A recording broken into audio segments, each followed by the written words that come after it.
খুতবায় ইমাম সাহেব দেখবেন দাঁড়িয়ে বলবে ফাযকুরুনি আযকুরকুম ওয়াশকুরুনি ওয়ালা তাকফুরুন, তখন দেখবেন সবাই দাঁড়িয়ে যায় নামাজের জন্য।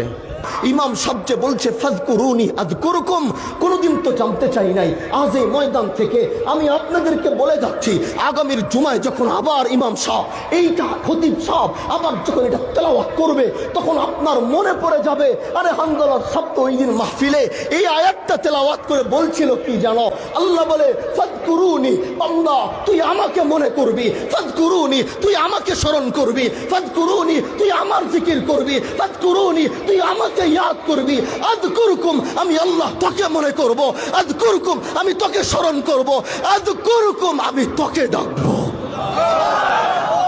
এই মিয়া কি মনে করেছেন আপনি দুনিয়ার আমার মতো নগণ্য গুনাহগার, যার গুনার পাহাড় হয়ে গেছে, যার অপরাধের পাহাড় হয়ে গেছে, যার গুনার শেষ নাই, যার অপরাধের শেষ নাই, তিনাকে কে ডাকবে? जिसने आसमान बनाया तिनाके के डाकबे, जिसने जमीन बनाया अरे तिनाके के डाकबे, अरे जो जन्नत के मालिक है, अरे আমার মতো গুনাহগার নগণ্যকে আসমান থেকে আহকামুল হাকিমিন যদি আমার মতো নগণ্যকে ডাকে, আমার দুনিয়া এর থেকে বড় পাওয়া আর কি থাকতে পারে যে আমার আল্লাহ আমাকে ডাকছে।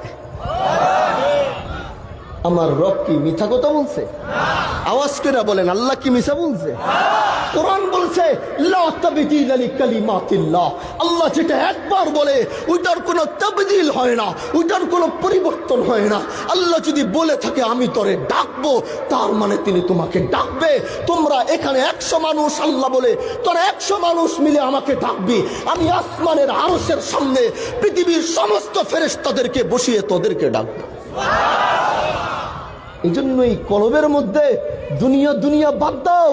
অনেক তো দুনিয়া ঢুকাইলা, কি পাইছো দুনিয়া ঢুকায়া? কি দিছে তোমাকে এই দুনিয়া? যে দুনিয়ার কথা আল্লাহ বলে ওমাল হায়াতুদ দুনিয়া ইল্লা মাতাউল গুরুর। আরে जिसने आसमान बनाया वो ये शिकायत करते हैं कि আল্লাহ নিজে বলতেছে যিনি পৃথিবীর মালিক, যে হায়াতের জিন্দেগি তোমাদেরকে দিলাম এটা ধোঁকা ছাড়া আর কিচ্ছু না। যদি উনি এই দুনিয়ার হায়াতের জিন্দেগি ধোঁকা বলে থাকে, তুমি কোন হায়াতের দুনিয়ার এই ধোঁকার মধ্যে কোন শান্তি তুমি তালাশ করছো?